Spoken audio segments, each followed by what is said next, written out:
we say iron deficiency, but what puts somebody at risk for a deficiency, right?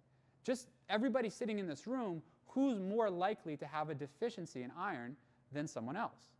So the most likely candidates, relatively speaking, because nothing we can take and say, hey, you do these things, you're going to have a deficiency, or you don't do these things and you're fine.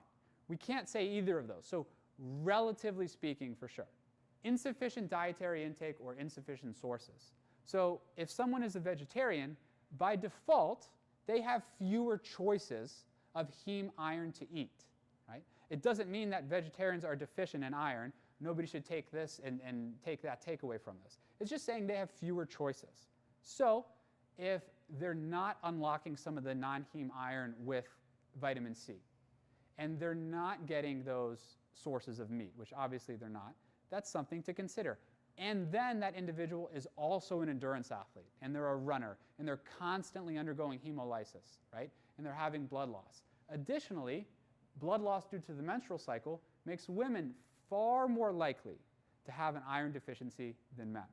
And so what we're going to see is most of the data, and rightfully so, is on women in this area, because women are more likely than men to have an iron deficiency. So when you kind of work backwards and say, hey, what do I do, right?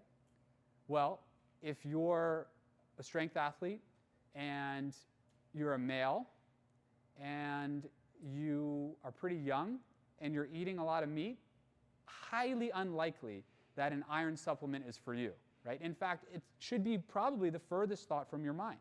It's not something that you're out there saying you're at the supplement store you're looking for.